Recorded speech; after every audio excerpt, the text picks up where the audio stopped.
Hi dears, welcome back our channel Varshini home. இன்றைக்கி இந்த வீடியோவில் நம்ம என்ன பார்க்க போகிறோன்னா, வீட்லேயே ஈஸியாக செய்யக்கூடிய பீனட் பட்டர் தாங்க பார்க்க போகிறோம்.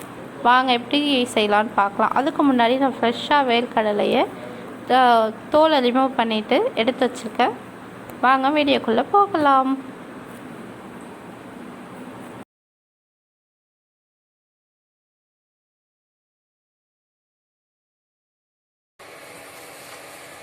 கடாய் ஆட் பண்ணி கடாய் சூடானதும் வேர்க்கடலை கொட்டிக்கலாம்.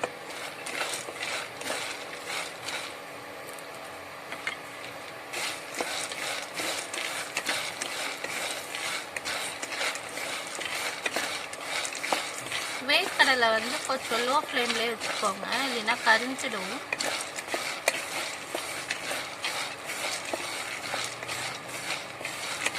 ரொம்ப டேஸ்டியாக இருக்கும். இம்யூனிட்டி பவரும் அதிகரிக்கும் நம்ம வேர்க்கடலை.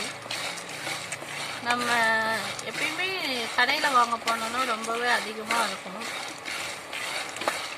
சரி, இது எப்படி சிம்பிளாக வீட்டிலே செய்யலாம்னு பார்த்துக்கலாம். நீங்கள் ஆல்ரெடி வறுத்த கடலையாக இருந்தாலும் லைட்டாக சூடு காமிச்சிக்கோங்க.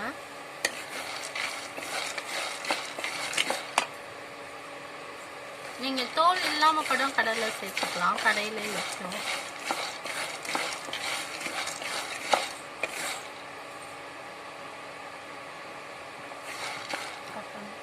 புது வேர்க்கடலைங்கிறதால கொஞ்சம் சூடாக ஏறுறதுக்கு கொஞ்சம் லேட் ஆகுது. ஏன்னா இது பச்சையாக இருக்குங்கிறதால கொஞ்சம் வறுபடுறதுக்கு லேட் ஆகுது. ரொம்ப வச்சிங்கன்னா கரிஞ்சிடும். லோ ஃப்ளேம்லேயே வச்சு வறுத்துக்கோங்க. இப்போ வேர்க்கடலை நல்லா ரோஸ்ட் ஆகிடுச்சு. இப்போ நம்ம வேறு பிளேட்டுக்கு ட்ரான்ஸ்ஃபர் பண்ணிக்கலாம். இதிலே வச்சிங்கன்னா கரிஞ்சிடும் அந்த சூட்லேயே இருக்கிறதால. ஸோ நம்ம வேறு பிளேட்டுக்கு ட்ரான்ஸ்ஃபர் பண்ணி கொஞ்சம் கூல் ஆனதும் ஆற விட்டுடலாம். வேர்க்கடலை பாருங்கள், ஆல்மோஸ்ட் நல்லா ஃப்ரை ஆகிடுச்சு. இப்போ நம்ம வேறு பிளேட்டுக்கு ட்ரான்ஸ்ஃபர் பண்ணிக்கலாம். இதிலே இருக்கிறதால சூடோட சூடாக கரிஞ்சிடும். ஸோ வேறு பிளேட்டுக்கு ட்ரான்ஸ்ஃபர் பண்ணி அது கூல் ஆனதும் நம்ம மிக்சர் ஜாரில் போட்டு அரைச்சிக்கலாம். ஓகே டியர்ஸ், இப்போ பாருங்கள் நல்லா ஃப்ரை ஆகிடுச்சு. இப்போ நம்ம வேறு பிளேட்டுக்கு ட்ரான்ஸ்ஃபர் பண்ணிடலாம். இதிலே இருந்துச்சுன்னா அந்த சூட்டில் இன்னும் கரிஞ்சு போயிடும். ஸோ இது நம்ம வேறு பிளேட்டுக்கு ட்ரான்ஸ்ஃபர் பண்ணி கூல் ஆனதும் நம்ம அரைச்சிக்கலாம். இப்போ நம்ம வேறு பிளேட்டுக்கு ட்ரான்ஸ்ஃபர் பண்ணிடலாம். இப்போ வேர்க்கடலை ரெடி ஆகிடுச்சு. நம்ம மிக்சர் ஜாரில் போட்டு அரைச்சிக்கலாம்.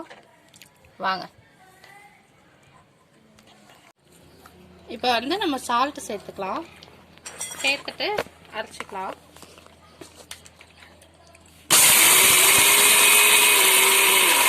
பல்ஸ் மூட்லேயே அரைங்க, அப்போ தான் மிக்சர் ஜார் சூடாகும்.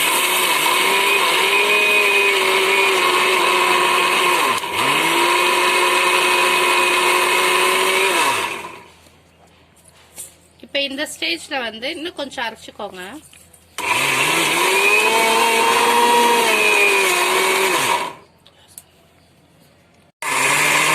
இப்போ இந்த ஸ்டேஜில் நம்ம ஒரு ஸ்பூன் தேன் சேர்த்துக்கலாம்.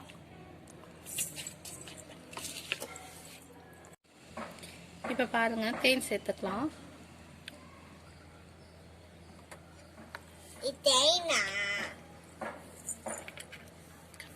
இப்போ இந்த மாதிரி ஸ்டேஜ் வந்த உடனே ஒரு ஸ்பூன் கடலை எண்ணெய் சேர்த்துக்கோங்க. சன்ஃப்ளவர் ஆயில் எது வேணாலும் நம்ம வீட்டில் இருக்கிற கடலை எண்ணெய் சேர்த்துக்கோங்க. சேர்த்துக்கிட்டு திருப்பி க்ளோஸ் பண்ணி பல்ஸ் மூட்லேயே அரைச்சிக்கோங்க. ஃபஸ்ட் டைம்லேயும் இப்படி சில்கி ஆகாது. நீங்கள் 2 or 3 டைம்ஸ் நல்லா கிரைண்ட் பண்ணிக்கிட்டே இருந்தீங்கன்னா தான் போக போக தான் அது நல்லா சில்கி ஆகும். ஸோ நல்லா கிரைண்ட் பண்ணிக்கோங்க. பல்ஸ் டைப்பில் கிரைண்ட் பண்ணிக்கோங்க. கிரைண்ட் பண்ண நல்லா சில்கியாக ஸ்மூத்தாக வந்துச்சு. நம்ம கடையில் வாங்குறத விடவே நல்லாவே வந்திருக்குங்க. நீங்களும் இது மாதிரி ட்ரை பண்ணுங்கள். பாருங்கள் எவ்வளோ சில்கியாக ஸ்மூத்தாக ரெடி ஆகிடுச்சுன்னு. நீங்களும் இது மாதிரி ட்ரை பண்ணுங்கள். ஓகே டியர்ஸ், இப்போ பீனட் பட்டர் ரெடி ஆகிடுச்சு. நீங்கள் ப்ரெட்டில் இது மாதிரி வச்சு சாப்பிட்லாம். கடையில் வாங்குறத விடவே ரொம்ப டேஸ்ட்டாக இருக்குது. மேலே ஒன்றும் இல்லைங்க, ஜெல்லி தான் இருக்குது. நீங்கள் ஜெல்லி இல்லைன்னா ஜாம் கூட வச்சுக்கலாம். இப்போ நம்ம டேஸ்ட் பண்ணிட்டு எப்படி இருக்குன்னு சொல்கிறேன். நீங்களும் இது மாதிரி வீட்டில் ட்ரை பண்ணுங்கள். இது வரைக்கும் வர்ஷினி ஹோம் நீங்கள் சப்ஸ்கிரைப் பண்ணலன்னா சப்ஸ்கிரைப் பண்ணி லைக் பண்ணி பக்கத்தில் இருக்க பெல் ஐக்கானை கிளிக் பண்ணி ஆல் கொடுத்துக்கோங்க. அப்போ தான் நான் போடுற வீடியோ நோட்டிஃபிகேஷனாக உடனுக்குடன் வரும். கமெண்ட் பண்ணுங்கள், ஷேர் பண்ணுங்கள். Thank you friends.